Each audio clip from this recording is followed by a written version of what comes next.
Welcome to my channel.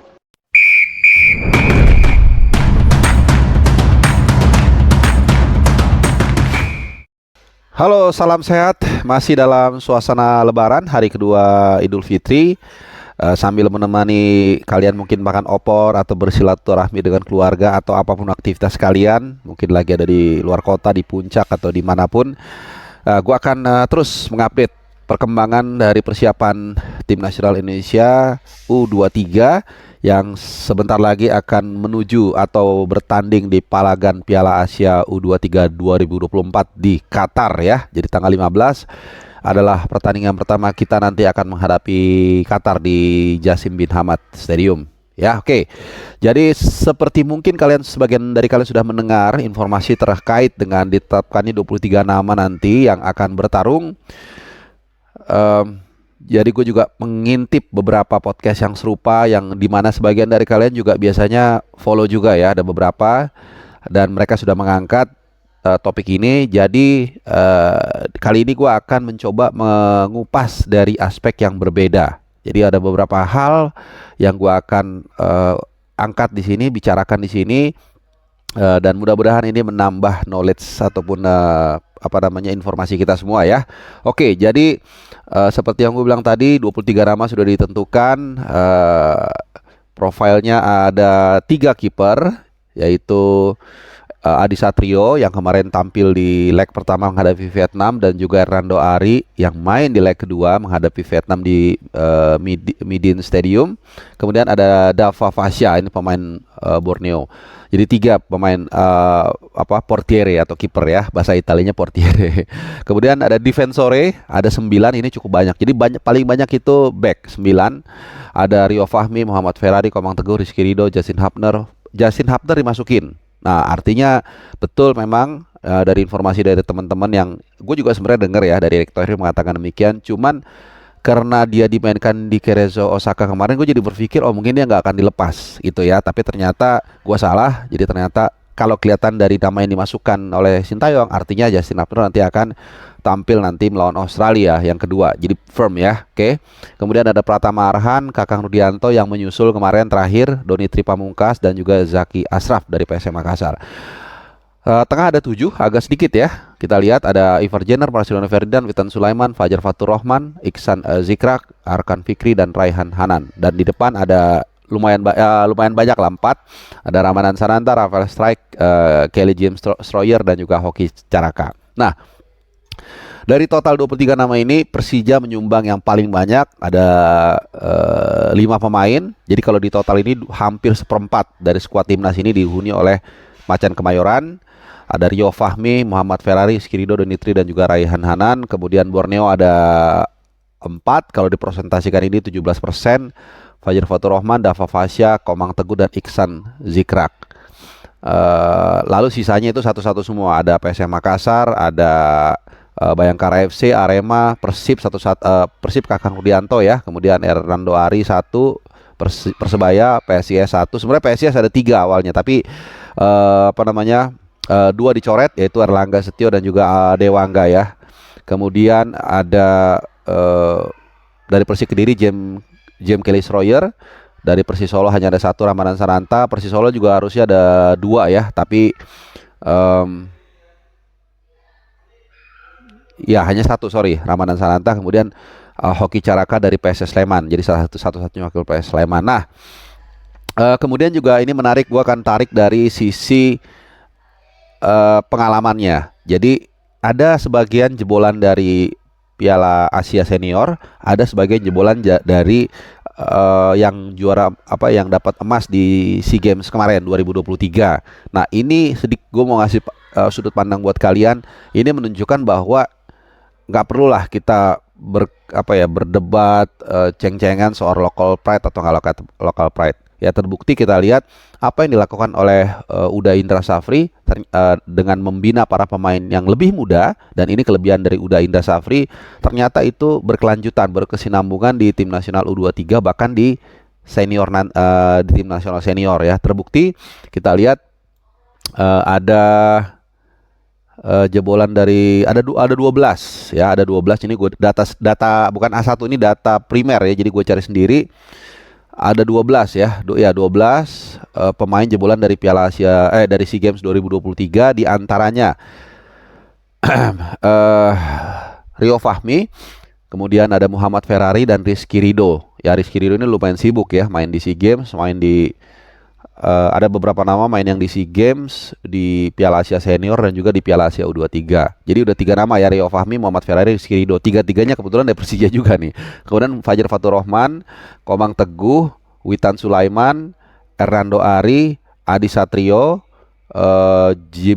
James Kelly Stroyer, Ramadan Sananta, kemudian 2 lagi siapa ya? Pratama Arhan dan juga Marcelino Ferdinand gitu. Jadi lebih dari 50% ini adalah jebolan SEA Games 2023. Jadi sekali lagi gue masih ingat sebelum tim nasional U23 tim nasional kita berangkat ke Kamboja ya untuk SEA Games waktu itu di Madia itu saat latihan yang dipimpin oleh Uda Indah Safri, Sintayong datang berkomunikasi. Jadi ini seperti politik aja ya, di atas itu di atas itu biasa-biasa aja, tapi di kitanya yang di bawah ini kadang-kadang terlalu berlebihan ya. Padahal ini untuk merah putih, jadi nggak usah terlalu membeda-bedakan lah gitu ya. Semuanya untuk Garuda di dada, oke? Jadi ada 12 pemain yang nanti akan bertanding di Qatar, itu adalah jebolan SEA Games. Kemudian dari yang senior, Piala Asia Senior, jebolan Piala Asia itu ada lumayan juga banyak. Nah ini jadi situasi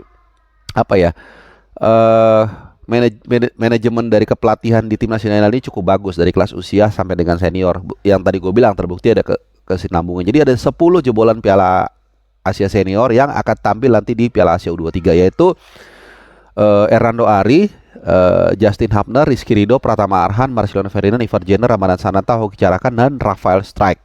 Jadi luar biasa ya, ini tim hampir sekitar mungkin 45% ini adalah penghuni tim nasional senior. Jadi ini juga gua rasa bagian dari strategi Sintayong, kenapa dia minta melatih juga U23 senior, supaya ada kesinambungan, jadi bisa bersinergi satu sama lain, sehingga pemain ini makin matang ketika nanti 6 Juni kita menghadapi Irak. Jadi pemain ini banyak yang menjadi tulang punggung ini akan lebih kompak karena mereka sering bermain di competitiveness level seperti Piala Asia U23 ini. Jadi ini keuntungannya ya. Ya di luar itu kayak Sandy Walsh, kemudian siapa lagi, Yakob Sayuri ya, memang umurnya sudah lewat ya, nggak masalah ya, mereka juga rata-rata sudah matang ya. Oke, jadi tadi udah jebolan Piala Asia Senior dan jebolan SEA Games sudah gue ulas. Nah sekarang yang dicoret nanti gue akan yang dicoret dulu deh ya, yang dicoret. Jadi yang dari kemarin yang udah TC itu ada 6 ya. Pertama di bawah Mister Gawang Erlangga Setio, ini PSIS yang sedang dipinjamkan ke Riau. Kemudian ada Bagas Kava, Barito Putra, ini salah satu jebolan dari dari SEA Games yang tidak dilibatkan ya, mungkin karena di sana sudah ada Rio Fahmi ya. Ya, bek kanan tuh Rio Fahmi. Ya. Oke. Kemudian Rifki Dwi, pemain Persita. Kemudian ada Alfranga Dewangga, kita udah semua tahu dia ada masalah benjolan di dekat ketiaknya, jadi harus menjalankan operasi di Jakarta. Lalu Nathan Choaon, ya gue nggak ngerti ya, di klubnya sebenarnya dia jarang ditampilkan, tapi mungkin sebagai backup yang penting ya, sehingga tidak dilepas. Heron Van dan juga Haikal Al-Hafiz dari PSIS. Jadi ada 2 pemain PSIS yang dicoret ya. Oke. Kemudian ada 5 pemain yang segini. Ada 20, ini menarik nih teman-teman, yang last but not least, ada 18 pemain yang merumput di Liga 1. Gue ulang, ada 18 pemain, ini data primer ya, yang merumput di Liga 1. Nah, yang 5 di luar negeri. Gue sebutin yang 5-nya aja ya. Nanti gue akan kasih kalian point of view-nya. Jadi yang di luar itu Justin Hapner, Kerezo Osaka, kemudian Rafael Strike di Ado Den Haag, Pratama Arhan di Suwon FC di Korea, kemudian Marcelino Ferdinand di Deinze, dan juga Ivar Jenner di Utrecht. Artinya gue mau mengatakan sekali lagi, Sintayong itu bukan orang gila, bukan orang tolol, bukan orang bego yang ya kalau memang pemain itu yang ada tersedia itu berkualitas, ya dia akan pakai. Kalau nggak berkualitas ya nggak dibawa. Sesederhana itu teman-teman. Jadi nggak ada hubungannya Liga 1 sama nggak Liga 1. Ya, karena waktu itu sempat ada narasi, wah ini Sintayong ini malas melihat Liga 1. Ya mungkin bukan malas, tapi mungkin dia lihat nggak banyak yang bagus. Tidak ada juga yang bagus, buktinya Yakob Sayuri, kemudian siapa lagi? Hernando Ari jadi andalan gitu. Jadi berhentilah kita membuat narasi seolah-olah Sintayong ini pilih kasih ya. Enggak, gua rasa kita sudah lihat lah hasilnya seperti apa ya. Jadi ada 18 dari 23 nama ini yang berumput di Liga 1. Nah, sedikit mungkin gua singgung soal penyumbang terbanyak pemain timnas U23 yaitu Persija. Jadi ini penutup aja dari 5 nama itu, ini yang menarik ya. Jadi ini mengapa juga kadang-kadang memang ada tarik ulur antar klub dan timnas, itu rata-rata pemain inti semua ya. Kecuali mungkin Doni Tripamungkas yang lebih kepada backupnya Firzi Andika di kiri gitu ya. Walaupun dia juga musim ini tampil cukup banyak 11 kali. Kakang Rudianto juga lumayan banyak ya, walaupun gak inti tapi dia sering juga tampil minute play. Jadi kita lihat bagaimana kualitas Liga 1 ya. Kalau memang ada yang bagus pasti akan dipanggil Sintayong juga. Jadi ini juga introspeksi untuk semua pihak yang kalau lu kekurangan, kalau lu memang kurang bagus ya harusnya kalau kritikan orang itu tidak ditanggapi dengan emosional, tapi justru dijawab dengan mengembangkan diri atau menjadi lebih baik ya. Jadi kurang lebih seperti itu update 23 pemain yang sudah ditetapkan oleh Sintayong. Profilnya jadi juga tadi gue udah paparkan ke kalian. Sekali lagi mudah-mudahan itu menambah knowledge kita ya, karena gue juga di-push untuk mencari data primer yang menarik ya, walaupun sebagian mungkin udah kalian dengar di platform yang lain. So terima kasih sekali lagi buat perhatian kalian. Jangan lupa like, subscribe, dan nyalakan loncengnya. Terima kasih, salam sehat.